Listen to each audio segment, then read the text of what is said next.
The fog drifts low over London tonight, soft, silver and secretive. Somewhere beyond that mist, a telescope once turned its gaze toward the heavens and found treachery instead of starlight. In drawing closer to the sky, one man reached too far and fell. This is a tale of light and deception, of knowledge turned against itself, and of the quiet war between conscience and ambition. You'll walk with Holmes through the narrow streets of Greenwich, where the air still remembers the scent of phosphorus and fear, and where the stars above burn coldly, indifferent to the crimes below. Before the story begins, tell me, where in the world are you listening from tonight, and what hour finds you beneath your own sky? Settle in by the fire, my friend. The city sleeps, the stars are watching, and the mystery of the affair of the Emerald Telescope is about to unfold. It was on one of those evenings when the great city seemed to draw its very breath in silence, the fog lying thick upon the streets like a living shroud. From our window in Baker Street, the lamps along the thoroughfare appeared as pale, floating spheres, blurred by the vapour that coiled in languid folds between them.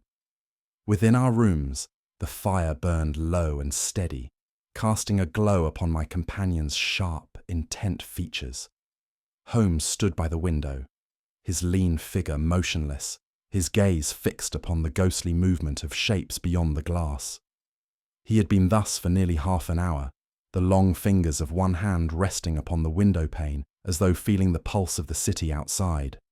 The stillness was broken only by the crackle of the fire and the occasional sigh of wind that pressed against the shutter.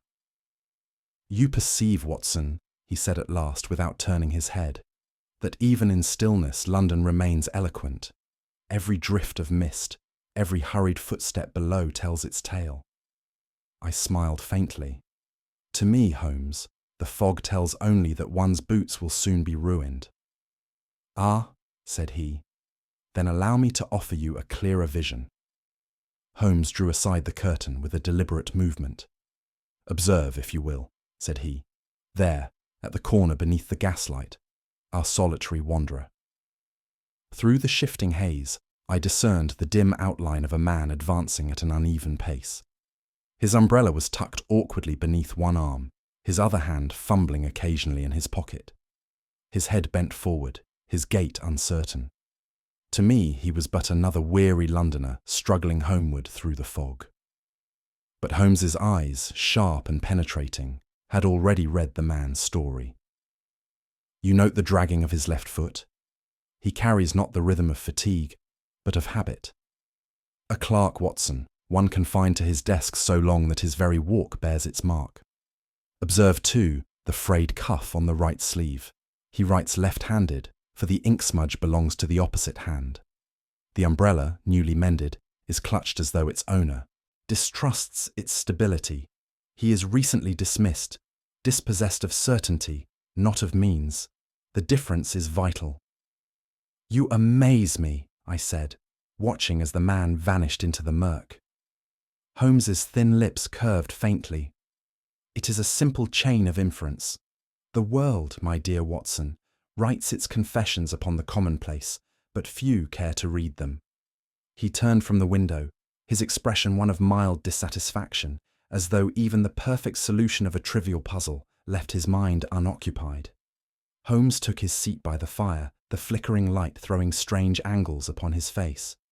"The eye, Watson," he began, "is the most deceived of all our instruments. Men believe what light shows them, yet light itself lies." He drew a small prism from his pocket and held it before the flame. A streak of colour leapt across the wall, breaking into its sevenfold spectrum. "Here," he continued, "is truth divided. Every perception we hold is an arrangement of illusion. Our man in the street believes he is unseen, wrapped in mist.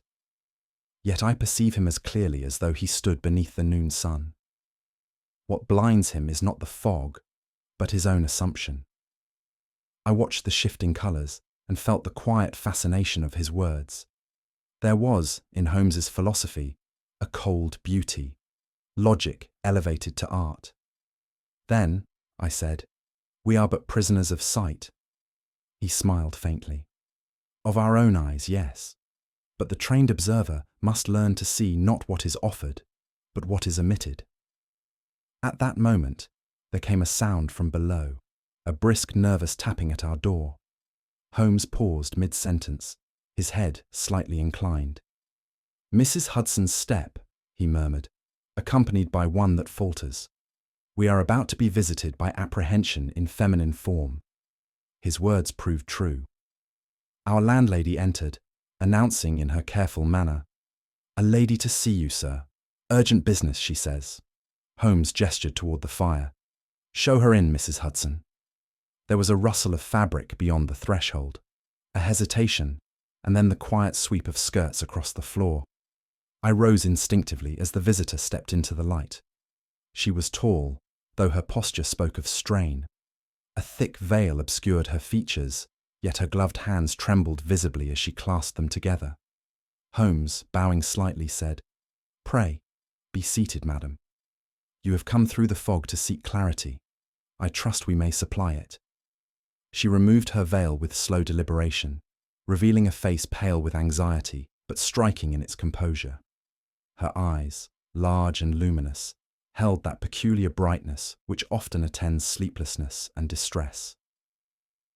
"My name," she said, her voice low but firm, "is Eliza Rathbone. I have come to you, Mr. Holmes, because I can trust no one else."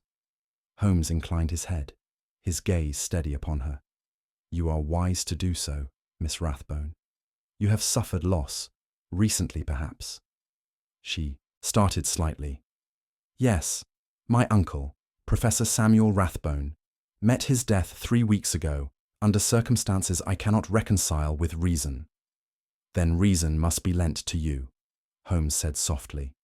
"Pray continue." Her hands tightened upon her reticule. "They call it an accident, sir, a fall from the upper gallery of the Greenwich Observatory, but I know in my heart that it was not so." Holmes leaned forward, his eyes intent. "The heavens, it seems, are not the only realm that hides its secrets." And with that single sentence, I knew that another of his singular adventures had begun. For a moment after she spoke her name, silence reigned in our sitting room. The woman before us stood with a poise that belied her trembling hands. She drew off her gloves with visible effort, as though each motion cost her resolve. When at last her face was revealed, I was struck by its mixture of intellect and fragility, the countenance of one who had known both discipline and sorrow. Holmes regarded her keenly, but without intrusion. "Compose yourself, Miss Rathbone," he said in that low, steady tone which so often restored courage to the disheartened. "You are among friends who seek only truth."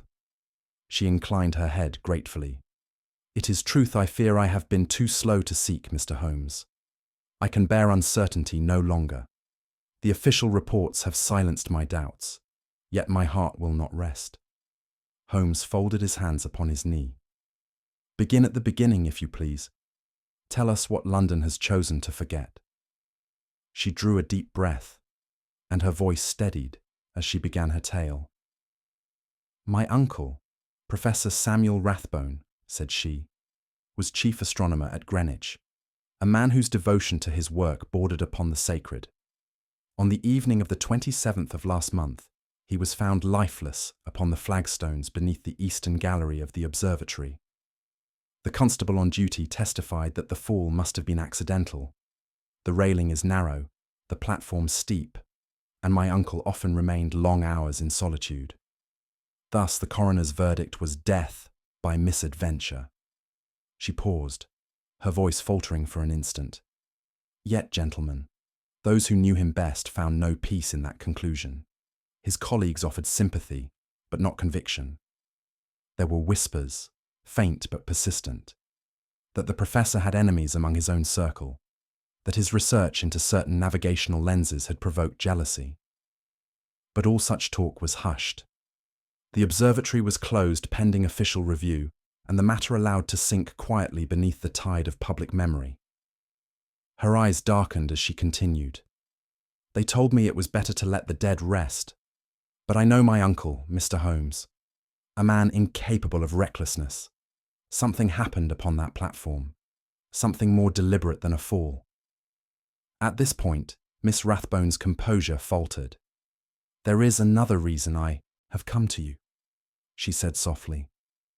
"One that sits heavier upon my conscience than grief itself. In the days preceding his death, my uncle confided certain fears, that his work was being watched, perhaps stolen. He spoke of shadows passing the observatory at dusk, of footsteps on the stair long after closing hours. I dismissed his apprehensions as the product of fatigue. Her voice caught. I even teased him for what I called his phantoms of science." Holmes regarded her without the slightest trace of reproach. "You feel," he said gently, "that your disbelief silenced him when he most required faith." She gave a small nod, her hands twisting together. "Yes, and now I fear those phantoms were real. I have found something since, an object hidden where none should have looked." Holmes's eyes brightened, that quick glimmer of intellect awakening like a spark beneath glass. "Indeed. Then we move from conjecture to evidence. Pray, show us what the dead has left the living to decipher." From her reticule she drew a small bundle wrapped in silk. As she unfolded it, the firelight caught upon a circular object of remarkable beauty. A lens, flawless and deep green, its surface etched with delicate concentric rings that shimmered like ripples upon still water. Holmes rose and took it carefully between his long fingers, turning it beneath the lamplight. "Exquisite craftsmanship," he murmured. "Yet the patterning is not decorative. See how the engravings correspond to mathematical symmetry. A tool of science, not art. Where was this found?" "In the hollow of my uncle's telescope," she replied. "It lay concealed behind the lower assembly, where no ordinary inspection would reveal it. I discovered it while helping the curator gather his effects. It seemed too deliberate to be chance." Holmes's brows drew together. The lens of a telescope designed not to see, but to distort. Intriguing. I could not help exclaiming, "But to what end, Holmes?" "To transmit, perhaps," he said, "or to deceive. We must not yet conclude which." He returned the object to its wrappings with reverence. "Miss Rathbone, you have brought us not merely grief, but a problem of precision, one which demands inquiry." Holmes resumed his seat, his expression thoughtful. "Tell me, Miss Rathbone," he said, "who shared your uncle's research?" "There were 3 men under his direction," she replied. "Dr. Tobias Venn, his assistant of many years, Mr. Harrington Lowe, a mathematician recently appointed, and Sir Alaric Fortescue, a patron and advisor to the Observatory Board. All professed admiration for my uncle, though I have sensed rivalry among them." "Rivalry is a spark that, when fanned by ambition, may ignite more than intellect," Holmes observed. "Did your uncle's work involve state matters? Navigation, for example?" Her hesitation was momentary. "He was consulting upon maritime charts for the Admiralty. But those were of no public interest." "On the contrary," said Holmes quietly, "they might be of the keenest interest to certain parties indeed."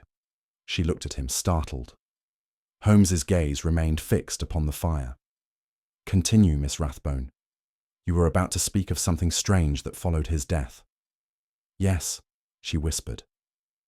"Though the observatory remains closed, there have been reports, from the groundskeeper and others nearby, of a faint green light flashing at night from the very tower where my uncle died. It shines for only a moment, then vanishes. I saw it once myself from the river path." Holmes rose abruptly, his eyes alight with purpose. "A signal, then, not a ghost. You have done wisely to come, Miss Rathbone. The heavens may hold their secrets, but London shall not." Thus began an inquiry which was to lead us into one of the strangest enigmas of our time. The following morning found us upon the road to Greenwich, our hansom cutting a silent path through the drab mist that clung like damp wool to the city's edges. Holmes sat opposite me, his chin upon his hand, his eyes half closed in that curious state between abstraction and acute observation, which was peculiarly his own. Not once did he speak during the long drive, yet I could tell by the faint movement of his lips that his thoughts were already arranging themselves in some precise and inevitable order. As we passed the river's slow gleam and the distant chimneys of Deptford, he stirred at last. "You perceive, Watson," said he, "that we go not merely to inspect a tragedy, but to unmask a design. Death by accident rarely leaves such deliberate traces as we have been shown." I made no reply. The fog thickened as we neared the observatory's iron gates, and the outline of the great dome rose before us, spectral against the pallid light. There, behind its shuttered glass, lay the shadow of Professor Rathbone's last discovery, and perhaps the key to his death. A single watchman awaited us at the entrance, a stooped figure in a heavy coat whose breath came white in the morning air. Holmes handed him a letter of introduction from the Home Office, and we were admitted without ceremony. "A sad business, gentlemen," said the man, his voice subdued. The professor was well liked here, though some said he worked himself too hard. Fell from the platform, he did, late in the night. No one saw it happen. "Indeed," said Holmes, his eyes narrowing. "You were on duty, I presume?" The watchman hesitated. "Aye, sir, though I'd stepped away for a spell. The fog was thick as milk. By the time I returned, the poor gentleman lay below. I fetched the constable at once." Holmes regarded him keenly. "And no sign of struggle? No cry? No movement?" "None that I heard, sir," came the uneasy reply. But as he spoke, his hand moved restlessly along the brim of his cap, and his gaze faltered. When we left him, Holmes murmured, "A man's silence often speaks loudest when it serves two masters, duty and fear." With that, he strode toward the steps that led to the observatory dome. The platform upon which Professor Rathbone had met his end jutted outward from the observatory like a narrow tongue of iron. Below it stretched the dark drop to the stone courtyard, where the fatal impact had left its stain. The rail, waist-high and newly repaired, gleamed faintly through the mist. Holmes's first act was to kneel, his magnifying lens flashing in the dim light. "Observe, Watson," he said. "The official record claims he was alone, yet the floor refutes it." I bent beside him and saw what his keen eyes had already discerned. Two distinct sets of footprints upon the thin dust coating the iron. One was narrow and precise, as though made by a man of delicate habit. The other, broader, more deeply pressed, and overlapping in several places. Two men stood here, one advancing, the other recoiling. The heavier was nearer the edge. Holmes's voice was quiet, almost clinical. The professor was not the only soul to view the stars that night. I shuddered involuntarily, glancing at the void below. Holmes rose, brushing the dust from his knees. Mark also the absence of drag marks or disorder. The encounter was brief, a push perhaps, or the removal of an obstacle. Murder, my dear Watson, often assumes the mask of gravity. While Holmes continued his scrutiny of the platform, my attention was drawn to a faint, acrid scent that lingered in the still air. It was neither oil nor rust, but something sharper, metallic, almost electric. "Holmes," I called softly, "do you perceive it? There is a curious odour here." He came to my side at once, his nostrils dilating. "Phosphorus," he said, "or rather, a compound derived from it, a residue of recent use, the same that produces certain luminous effects when exposed to oxygen." "Then someone carried it here?" "Beyond question," said Holmes. "And recently, for the odour lingers only a short while. The substance may have been used to ignite a signal, perhaps even to charge the green light Miss Rathbone described." He drew from his pocket a scrap of blotting paper, pressed it gently to the rail, and sealed it within an envelope. "Evidence," he murmured, "is the handwriting of circumstance. Let us see where it signs next." The faint reek of phosphorus followed us down the stair, a ghostly trail of its own, as though the very air bore witness to some nocturnal communication we had yet to decipher. Within the observatory dome, the telescope loomed above us, a colossal cylinder of brass and steel, silent as a cannon awaiting its charge. Holmes approached it with a reverence that bordered on solemnity, his fingers tracing the cold metal. "See here," he said, indicating faint abrasions along the inner lip of the lens casing. A foreign object was inserted and removed more than once. The alignment is too precise to be accidental. "You refer to the emerald lens?" I asked. "Precisely. The professor's ordinary lenses bore no such marks. He was experimenting, yes, but with purpose beyond astronomy." Holmes adjusted the angle of the instrument and peered through. Note the calibration toward the river, not the heavens. The apparatus was turned earthward on the night of his death. He stepped back and folded his arms. "The emerald lens refracts green light in a peculiar pattern, concentric and rhythmic. Imagine, Watson, a signal visible only to one who possesses its twin. What better medium for secret correspondence than a beam of light the human eye cannot fully discern?" I stared at him in astonishment. "Then the professor was—" "A messenger, willing or unwilling," Holmes interrupted, "and one who, upon recognizing the nature of his message, refused to continue the exchange." Holmes's gaze swept the curved walls of the observatory, his eyes searching with that peculiar intensity I had come to know. "The accomplice must have left something," he murmured. "Secrets seldom travel alone." He pressed lightly along the wooden panels beneath the charting table. A hollow sound answered. With deft fingers, he located a spring and applied gentle pressure. A narrow recess opened silently before us. Inside lay the scattered debris of hurried concealment. Torn fragments of celestial maps, a few half-burned scraps of paper, and a crumpled corner of parchment embossed faintly with a seal I did not recognize. The air within smelled of soot and damp ink. Holmes drew out the pieces one by one, studying each with the precision of a surgeon. "This was no mere academic dispute, Watson," he said. "These charts bear alterations, false stars drawn upon true ones. The professor's work was being distorted to disguise other coordinates altogether." He folded the fragments carefully. "Whoever sealed this was methodical, and foreign, if I am not mistaken." Holmes spread the burned parchment upon the table, holding it close to the lamp. The markings were faint, a series of numbers partially consumed by fire. With pencil and ruler, he reconstructed them in silence, his brow furrowed in deep concentration. At last he leaned back. "Latitude 51 degrees north, longitude 0 east," he said. "And yet, an appended figure, displaced by 1 decimal. This is no celestial coordinate, Watson. It belongs to a map of navigation." "You mean—" "The Thames," said Holmes quietly.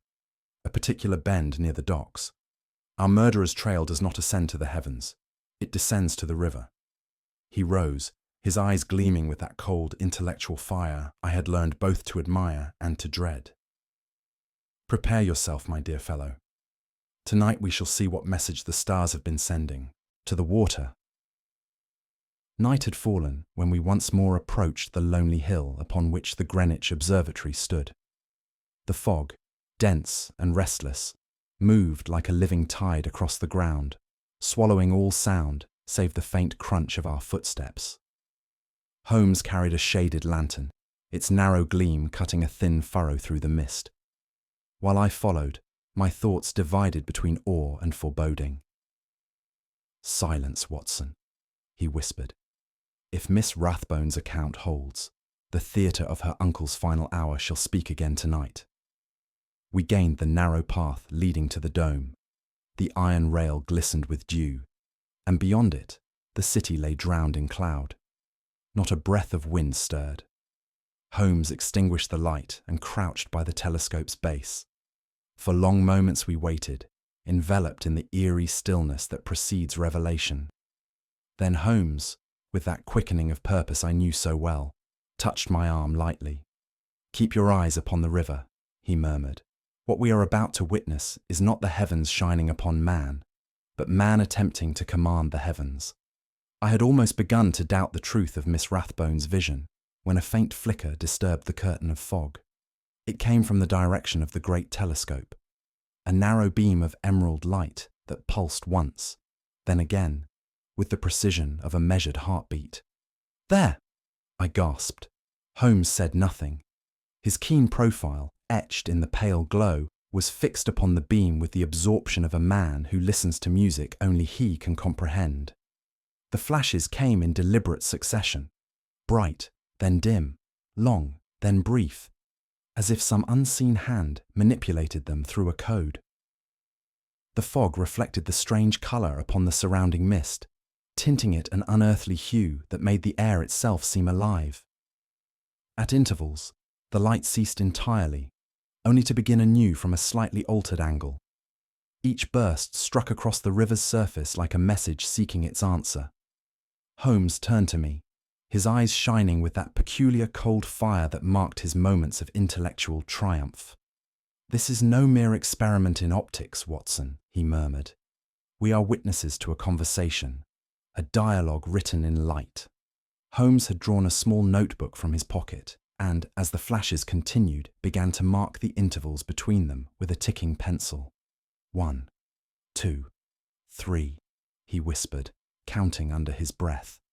Each pause, each repetition, was entered with mathematical precision. At length he closed the book and replaced it within his coat.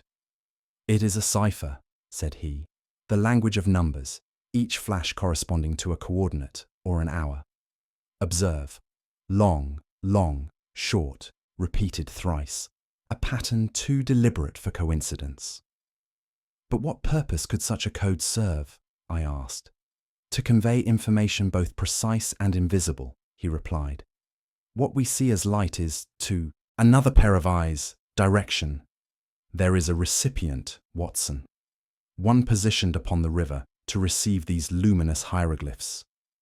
He straightened suddenly, all animation returning to his features. "Come, the dialogue may not yet be ended.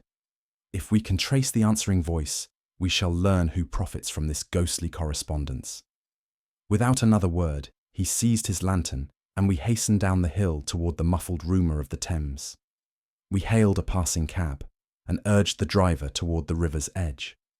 The fog grew thicker as we descended, wrapping the city in a heavy veil through which even the lamps shone dimly. Holmes leaned forward, his keen gaze fixed upon the spectral glow that now and again flickered faintly above the water. "There, Watson, do you see? The signal is answered." I followed the line of his pointing hand. Far downriver, a pale echo of the same emerald light trembled upon the mist, faint yet unmistakable. We left the cab and proceeded on foot, treading noiselessly over the slick cobbles of the wharf. The air was charged with the odour of tar and wet rope. A chain clinked somewhere near, and the dull throb of a vessel's engine reached our ears. Holmes crouched beside a mooring post, his eyes glinting.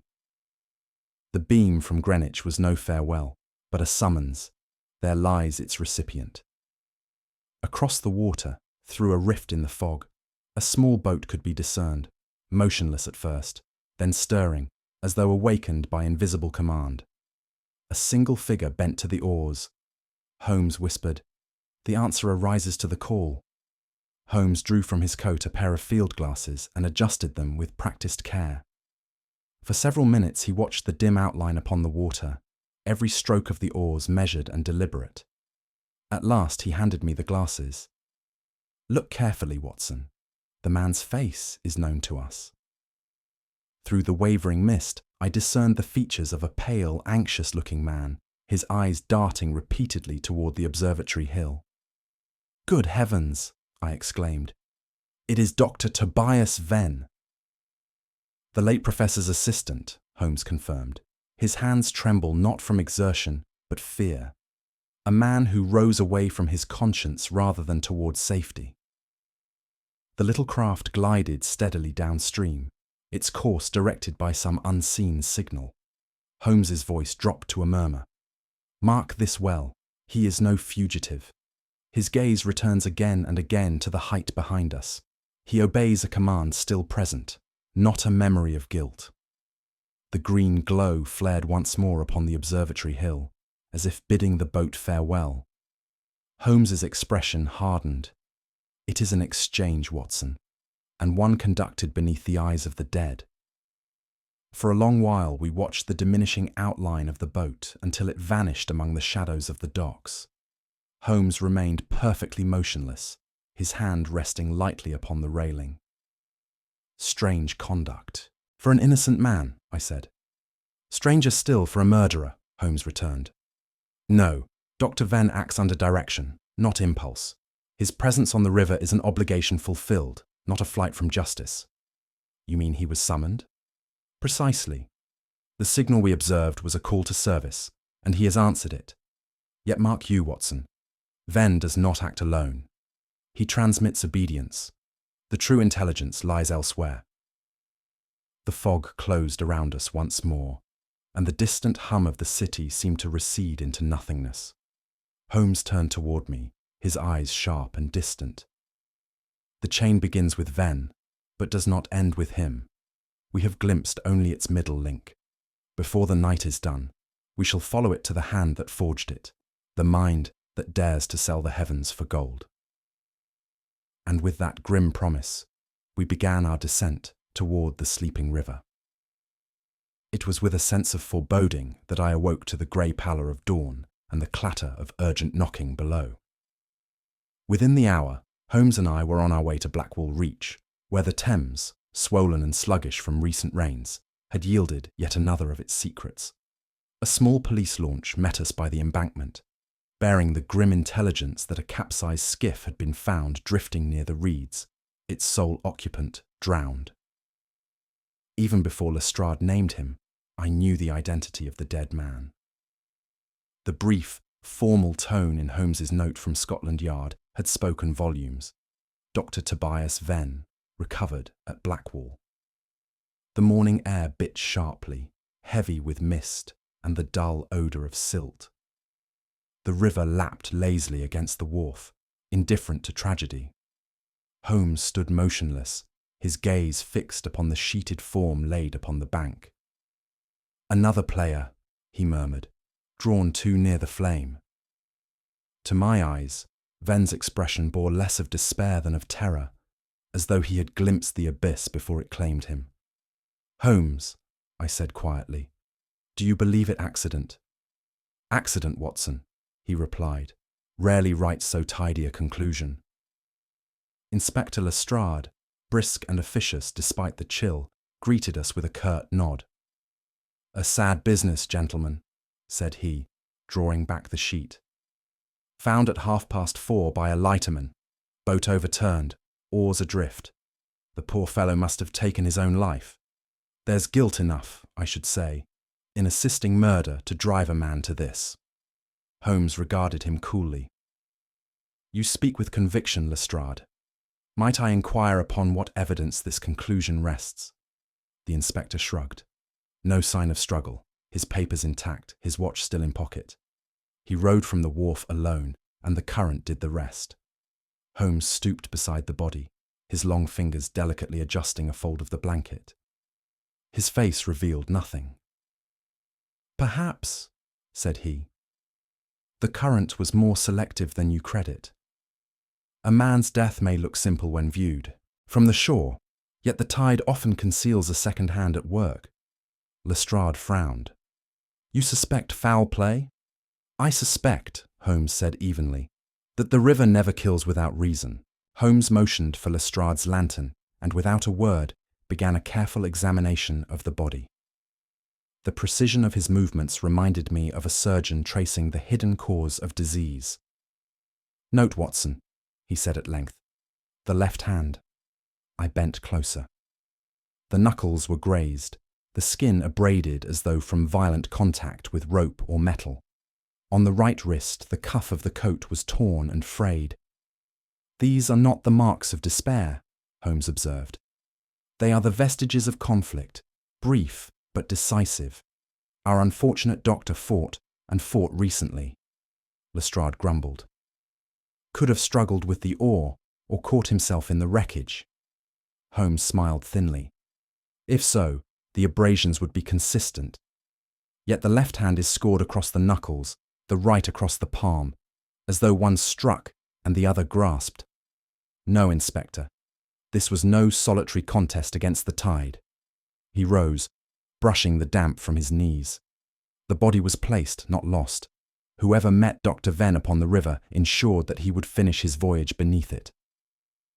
The morning mist thickened, and Holmes's words seemed to linger in the air like smoke. Holmes continued his scrutiny in silence. With the delicate care of a jeweller, he lifted Venn's lifeless hand and examined the nails beneath the lantern's pale glow. After a moment, he drew out his lens and uttered a low exclamation. "Curious," said he. "Here, Watson, observe." Beneath the fingernails glittered minute specks of green, so fine as to resemble powdered glass.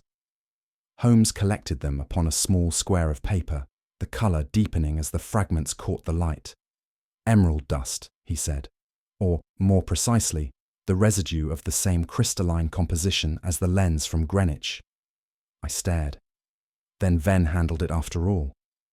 "Handled, perhaps destroyed," Holmes replied.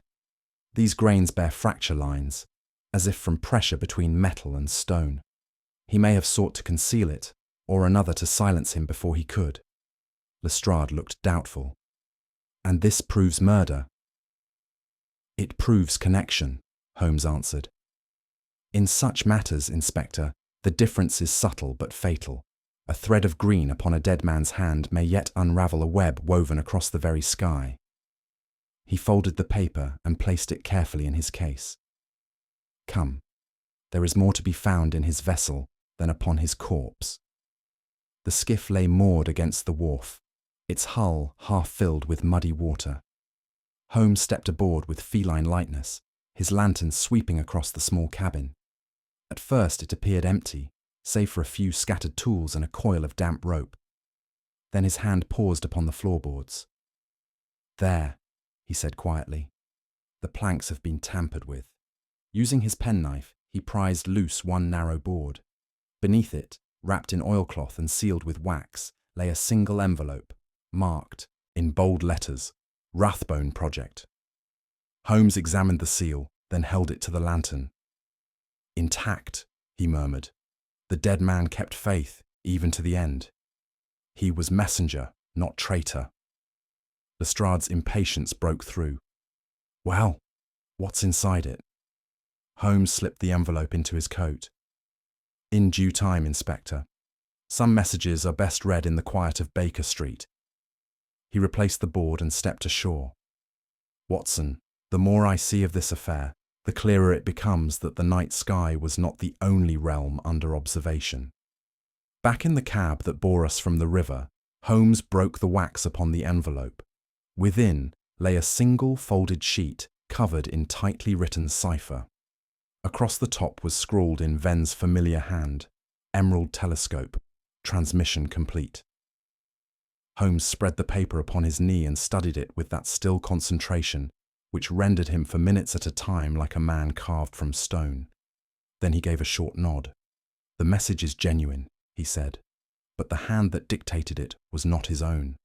Observe the hesitations in the script, the uneven pressure. A frightened man writes thus under direction." I leaned closer. "And the meaning?" "Not yet apparent, but the phrase transmission complete implies a task concluded, or silenced." He folded the paper again. Venn's death was the punctuation mark to a sentence written by another. Lestrade exhaled sharply. "You're suggesting murder twice over, the professor and his assistant." "I suggest a pattern, Inspector," Holmes replied. "And patterns, once discerned, seldom lie." As the cab rattled toward Baker Street, the river mists gave way to the pale gleam of dawn. Holmes sat immovable, the envelope resting upon his knee. "Two deaths, Watson," he said at last, "each born of light, yet neither touched by it. Professor Rathbone sought illumination and found extinction. Dr. Venn, guilt or redemption, it matters little which. The result is the same." His voice lowered, almost to a whisper. These are not accidents of circumstance, but instruments of design. Somewhere, an unseen hand directs the current, guiding all toward the same dark shore. I watched his profile against the dim light of morning, and knew that the case, far from solved, had only begun to tighten around us. By mid-afternoon, we were once more within the familiar walls of Baker Street. The fog had lifted, yet a heavy stillness hung about the room as Holmes spread before him the cipher recovered from the late Dr. Venn's boat. His long fingers moved rapidly across the paper, tracing invisible lines of logic, as though the very ink yielded its secrets beneath his touch. "Observe, Watson," said he. "The repeated intervals, 3, 5, 7, correspond precisely with the duration of those emerald flashes we witnessed. This is no random code of light. It is mathematics, or rather, cartography in disguise." He drew from his shelf a chart of the British coastline and, with measured precision, began marking each coordinate according to the cipher's sequence. "Here," he continued, "the so-called astronomical data conceals naval bearings, the very maps by which our Admiralty steers its vessels. Professor Rathbone's telescope was thus employed to transmit not the movement of stars, but that of ships." The revelation struck me with awe. "You mean, Holmes, that the heavens themselves have been used to betray England's own fleets?" "Precisely," said he, folding the chart with quiet finality. "The spy's telescope is aimed not at the cosmos, but at conscience itself." Holmes leaned back, steepling his fingers. "Rathbone was no traitor, Watson. He was a man cornered. His correspondence, which Miss Rathbone so delicately omitted, reveals debts unpaid and experiments unfinished. Yet the theft of his research notes provided the lever." He tapped a finger against his temple. "Imagine it, a lifetime's work stolen, his good name imperiled, and an unseen hand offering both silence and ruin. They required his expertise to mask their transmissions as legitimate data. In return, he was promised the preservation of his reputation. But when he refused further complicity, he was silenced," said Holmes. "The tool had outlived its utility." I felt a chill at the calmness with which he uttered the words. "And the assistant, Dr. Venn?" "Venn was the link, a pliant intermediary who mistook obedience for safety. Rathbone's murder sealed his own fate, for he knew enough to expose the chain, yet too little to understand its design." Holmes rose and threw open the window. The evening light fell cold upon his features. "Blackmail is the coward's science, Watson. It feeds upon the scruples of honourable men until honour itself becomes their executioner." Holmes resumed his pacing, his words coming in crisp, rhythmic bursts. "The pattern is clear. Rathbone was forced into service by a circle of men dealing in intelligence, not political, but naval. Venn acted as the bridge between science and crime. When the professor revolted, Venn executed his orders, and thus damned himself." I followed his reasoning with growing dread. "And the second death, Venn's drowning?" Holmes inclined his head. "Retribution swiftly administered. His accomplice, the mind behind the affair, feared exposure. Venn was eliminated to complete the illusion of despair. Observe how neatly the sequence closes upon itself. The scholar coerced, the assistant corrupted, the subordinate removed." He paused before the fire. "Each link betrays the next, until only the hand that forged the chain remains unseen. That is the man we must now draw from darkness." "And you believe this unseen conspirator to be—" I began. "Patience, my dear Watson," he interrupted gently. "When a man moves in shadow, he reveals himself not by his presence, but by his absence. The absence we shall create for him tonight. I saw the gleam in his eye that heralded pursuit, calm, relentless, and deadly sure. Holmes's next act was to reconstruct the mechanism itself. The emerald lens, Watson, was the conduit, its refraction producing a wavelength imperceptible to ordinary sight, yet visible through a second lens fashioned from its twin. That twin, I wager, now lies aboard a vessel moored upon the Thames. He placed a lamp upon the table, and, over it, held the green lens we had recovered. "Watch," he said. He adjusted the flame's height until a faint emerald beam shimmered across the far wall, trembling with concentric rings. This was the professor's invention, a marvel-turned instrument of deceit. Through it, one could transmit precise sequences of light that only another possessing such a gem could decode. The illusion was both beautiful and sinister. The gentle glow cast strange hues upon Holmes's face, lending him the air of a priest officiating before some dark altar of science. "Thus," he continued, "every flash across the night sky was not celestial wonder, but conspiracy, the heavens prostituted to the trade of secrets." He extinguished the lamp abruptly. "It is poetic, is it not? The stars themselves made accomplices in treason. Let us repay the irony, by making light the snare that shall undo its master." Holmes was at his desk before dawn, pen moving swiftly across a sheet of paper dense with symbols. "This," he explained, "is the final transmission they expect, the so-called completion code. If sent, it will draw the last conspirator from hiding to verify its success." I watched in fascination as he calculated intervals with the precision of an astronomer charting eclipses. "They expect a signal from the Greenwich instrument," he said, "but they shall receive it from Baker Street instead. I shall adjust our lens to emit the same refractive frequency. When the emerald light burns tonight, the spider will come to reclaim his prey." "Isn't it perilous to expose yourself thus?" I protested. Holmes smiled faintly. "Perilous, yes, but necessary. The criminal mind, when secure in its superiority, invites its own ruin. I merely extend the invitation." He affixed the prepared cipher to the table and checked his pocket revolver. "Our visitor will come for confirmation, not confrontation. He believes both Rathbone and Venn beyond the grave's discretion. That belief will undo him." His tone softened. "You, Watson, shall remain at my side. I may need both your revolver and your humanity before this night is through." The clock struck 8. Outside, the fog thickened, as though London itself conspired to veil the trap now set within its heart. The hours that followed were among the most tense I have known in our long companionship. By Holmes's direction, Lestrade and 2 constables were stationed discreetly at the rear entrance, while I kept watch by the window where the modified lens had been fixed. Holmes stood motionless beside the lamp, his features composed in that strange stillness which precedes his moments of triumph.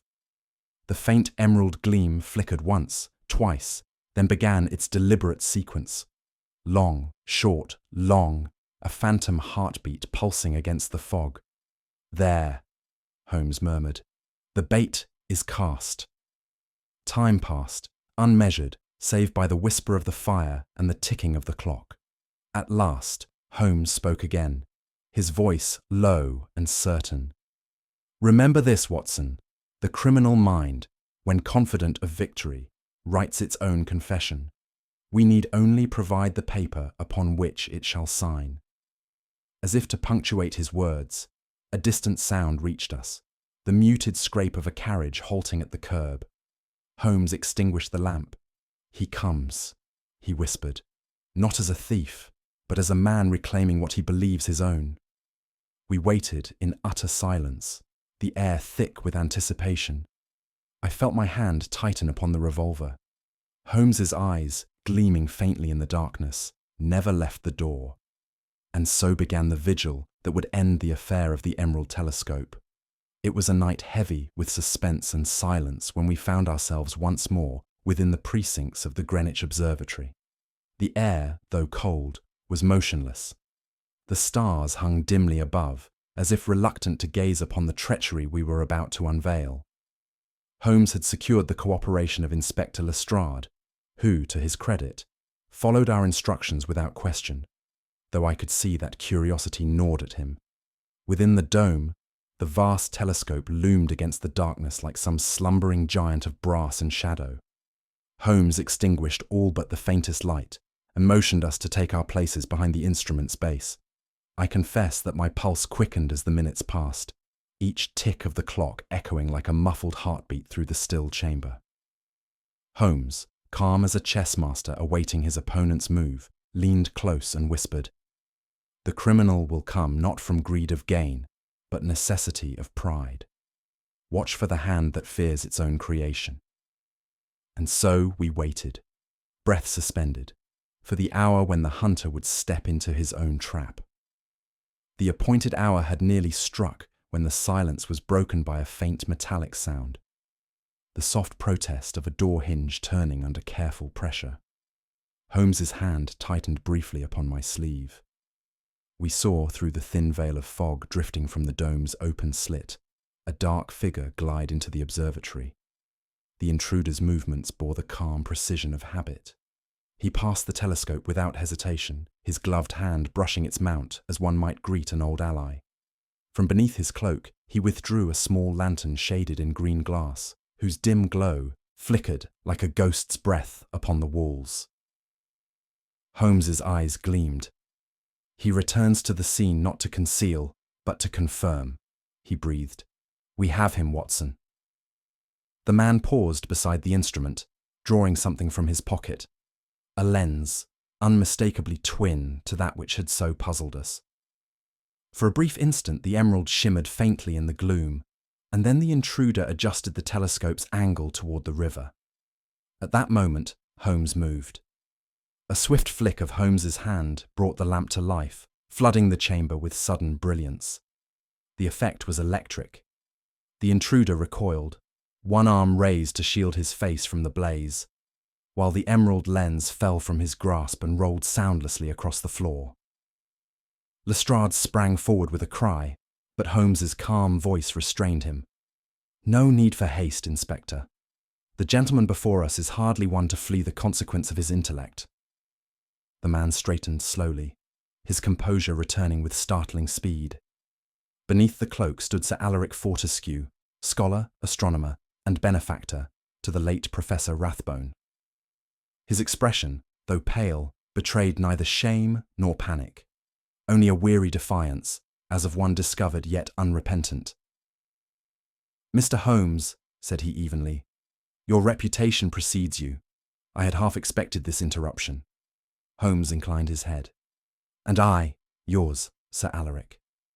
You have spent so long communing with the heavens that you have forgotten the moral gravity of earth." Fortescue's lips curled faintly. "Morality is but the dull echo of intellect, sir." It was the voice of a man who believed himself above judgment. Holmes regarded him with quiet scrutiny. "You have used knowledge as a weapon, Sir Alaric." The mind's light turned to shadow. "Shall we hear the manner of your corruption from your own lips?" Fortescue smiled thinly. "Corruption, Mr. Holmes, is a word men apply when genius escapes their comprehension. Rathbone was a visionary, yet timid. He gazed at the heavens, but dared not claim them.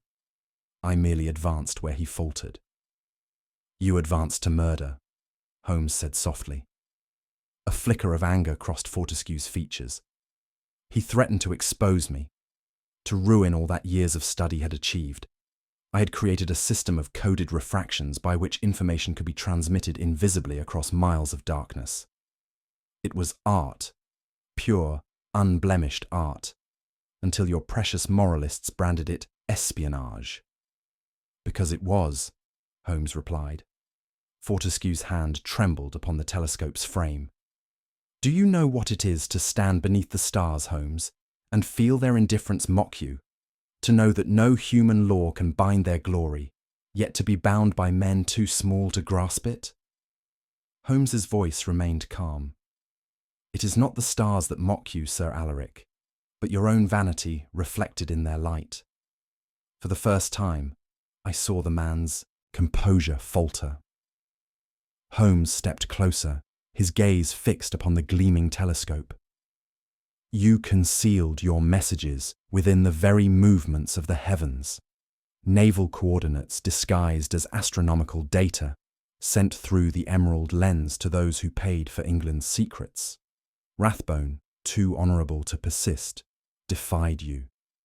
You silenced him, then cast his death as folly. Fortescue's shoulders stiffened, but he made no denial. Holmes continued, each word cutting with deliberate precision. Venn served you, obedient, fearful, and finally disposable. When conscience gnawed at him, you removed him as well. A single hand directed both murders. Only one mind could have woven a deception so vast, yet so elegant. Elegant, Fortescue repeated softly. You see it too, then? The beauty of the design. Holmes's eyes darkened. Beauty, Sir Alaric, divorced from conscience becomes monstrosity. You turn science into treachery and intellect into idolatry. For a moment, silence filled the room, broken only by the faint creak of the telescope, as though the heavens themselves disapproved. Holmes gestured toward Lestrade. Your work, Inspector. The time for words had ended. Lestrade advanced with the authority of law, his hand firm upon Fortescue's shoulder. The great man did not resist. His gaze wandered upward to the telescope, whose long barrel still pointed toward the dim, indifferent stars. So ends the pursuit of light, he murmured. Man should never have reached for the heavens. The stars tolerate no rivals. Holmes said nothing. He merely watched as the constables led Fortescue away, his cloak trailing like a shadow across the floor. As the door closed, Holmes turned the telescope gently until its lens faced downward, its eye no longer upon the sky. There, he said quietly, let it observe man once more, where the true darkness lies. And with that, the vigil of Greenwich was ended. By the following afternoon, the mists had dispersed, leaving London washed clean beneath a pallid sky. Holmes and I sat once more before our familiar hearth at Baker Street, the ordeal of Greenwich now consigned to memory, though its echoes still lingered in the air like the scent of extinguished smoke. Upon the table lay the remnants of the case, the fractured emerald lens, the ciphered papers, and a scrap of parchment bearing the faint impression of concentric rings. Holmes leaned back in his armchair, fingers steepled beneath his chin, his gaze lost in the lazy coils of tobacco drifting toward the ceiling. A curious business, Watson, he said at length, in which the very instruments of enlightenment became the tools of corruption. I could not but agree. The glow of the fire played upon the broken lens, casting faint green reflections upon the walls, like the dying breath of a secret that had outlived its keeper. Holmes reached for the fractured emerald and held it delicately between thumb and forefinger. You will recall, Watson, said he, that the peculiar property of this gem was its refraction. When light passed through it, it yielded not a beam, but a spectrum, one capable of carrying information invisible to the unaided eye. He positioned it before the fire, and instantly a pale, shimmering ray leapt forth, faint but precise, tracing a slender arc across the ceiling. By adjusting the angle of the telescope, Holmes continued, Fortescue could direct this beam to any chosen point along the river. The recipient, equipped with an identical lens, could read the signal as clearly as print, while to all others it was no more than the flicker of light upon fog. The ingenuity of the device astonished me. And so, I murmured, messages of espionage passed above the heads of Londoners as innocently as starlight. Holmes allowed himself a rare smile. A masterstroke of perversion, my dear fellow, to make science itself an accomplice to treason. The emerald was his confederate, the night his cloak. He set the gem down with care, as though returning it to judgment. Holmes rose and began to pace the room, his voice calm, yet charged with quiet satisfaction. The chain of inference, Watson, was delicate but unbroken. The faint odour of phosphorus upon the rail first betrayed the use of a luminous substance, not natural decay, but chemical purpose. From that, it was but a step to the emerald lens, whose residue we found beneath Venn's nails. The overlapping footprints upon the observatory floor spoke of two men, not one, a conversation that ended in death. He paused before the window. The burned chart revealed the coordinates, not of stars, but of secrecy. Fortescue's genius lay in disguising betrayal beneath the language of science. The heavens themselves became his post office, each constellation a letter in his alphabet of crime. I could not repress a shudder. To twist knowledge to such ends, Holmes interrupted softly. It is not knowledge that corrupts, Watson, but the hand that wields it. He turned back toward the fire, his features touched with something akin to sorrow. Holmes seated himself once more and began to trace upon a sheet of paper the outline of his reasoning. Fortescue conceived the entire mechanism, the twin emeralds, the code of refracted light, the signalling schedule aligned with the tides. Dr. Venn, dazzled by intellect and lured by ambition, became his willing accomplice. The late Professor Rathbone, perceiving at last the monstrous application of his work, rebelled and thus sealed his doom. He tapped the pen against the page. The sequence is precise. Rathbone threatened exposure. Venn obeyed his master's command. The accident upon the platform removed the obstacle. Later, conscience or fear drove Venn to hesitate, and for hesitation, he too was struck down. Holmes's eyes met mine. You see, Watson, how treachery moves not in leaps, but in gradations. Each act justifiable to its author until the final step plunges him into ruin. He folded the paper carefully and placed it beside the emerald fragment. In this affair, intellect built the scaffold, vanity supplied the rope, and conscience, too late, lent the drop. The words fell like verdicts, and I found no reply. For some time we sat in silence, the quiet punctuated only by the gentle crackle of the fire. Holmes at last spoke, his tone reflective rather than triumphant. There is a curious symmetry in it all, Watson. The heavens, immutable and pure, became the stage upon which man rehearsed his oldest failing, the desire to own that which cannot be possessed. He rose and stood by the window, gazing out at the pale winter sky. Science, when stripped of conscience, becomes theft. Fortescue stole from nature the light meant to illuminate, and turned it to deception. It is the same in all corruption. Knowledge without humility breeds chaos. I followed his gaze.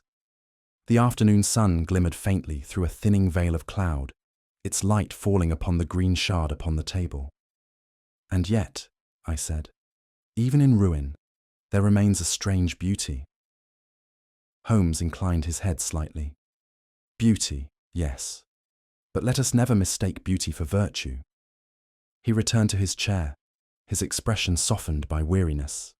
Come, Watson. The stars have been reclaimed by heaven. Let us content ourselves with the smaller constellations of human folly.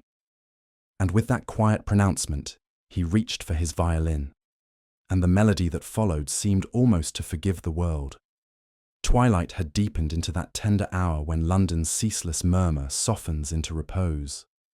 A thin mist hung over Baker Street, through which the gas lamps shone like weary sentinels guarding the last moments of the day. Holmes sat in his accustomed chair by the window, his violin resting lightly beneath his chin. The bow moved with a languid grace, releasing a strain of melody so melancholy that it seemed to rise beyond the walls and lose itself among the stars. It was not the brisk, analytical playing I had sometimes heard from him in moments of problem-solving, but rather a meditation, low, haunting, filled with a depth of reflection words could never capture. I sat in silence, watching the smoke from his pipe mingle with the music, the two curling together like the twin threads of thought and regret. Never had Holmes appeared so human, nor his music so alive with the very sadness of understanding. Each note seemed to ask the heavens what even his formidable mind could not answer. As the final chord trembled into stillness, I found my thoughts wandering to the case we had so lately concluded. The great crimes of intellect, I mused, seldom arise from ignorance. Rather, they spring from minds too keen to rest within the boundaries of moderation. It is a perilous symmetry. The very faculty that lifts man above his fellows is that which tempts him to rival the divine. I recalled Fortescue's face as the lamp revealed it, not that of a common criminal, but of a fallen scholar, one who had mistaken brilliance for virtue and imagination for right. I could not but feel a pang of pity for him, as one pities the moth scorched by its own pursuit of light. Across from me, Holmes played idly with the bow, his eyes half closed in thought. His silence, though profound, seemed eloquent with meaning. It struck me then that Holmes himself walked perilously near that same precipice of intellect and isolation, saved perhaps only by the moral compass he refused to admit he possessed. In the quiet glow of the fire, I understood for the first time that genius and goodness are rarely allies. They merely share, for a moment, the same light before parting ways. Holmes laid the violin gently across his knees and turned his gaze toward me. "You are uncommonly meditative tonight, Watson," said he, a faint smile curving his lips. "Your music has that effect upon me," I replied. "It compels one to think not only of what we have witnessed, but of what lies beyond human reach." He nodded slowly, his eyes distant. Fortescue's tragedy, like that of so many men of intellect, was his conviction that truth could be possessed. He sought to imprison the infinite within a formula, to weigh eternity upon a scale. "The heavens, my dear Watson, are incorruptible. Only men seek to possess what cannot be owned." The words lingered in the stillness. Outside, the faint hum of the city rose and fell like the breathing of some vast, slumbering beast. I saw in his face not triumph, but something gentler, an acceptance tinged with melancholy. He reached again for his violin, drawing the bow once across the strings, so softly that the note seemed less a sound than a sigh. "Knowledge is not meant to be conquered," he said, "but to be served." And then he played on. The music deepened, taking on a tone of such solemn beauty that it seemed the voice of the night itself. I watched Holmes's face in the flickering glow of the hearth, composed, inscrutable, yet softened by something almost mournful. Beneath that serene exterior, I sensed the quiet ache of a man who understood too well the fragility of greatness. When at last the bow fell still, I spoke what had long been in my heart. "You pity him, Holmes." He looked up. "Pity is not the word, Watson. I recognize in him the reflection of every man who has looked too far, too high.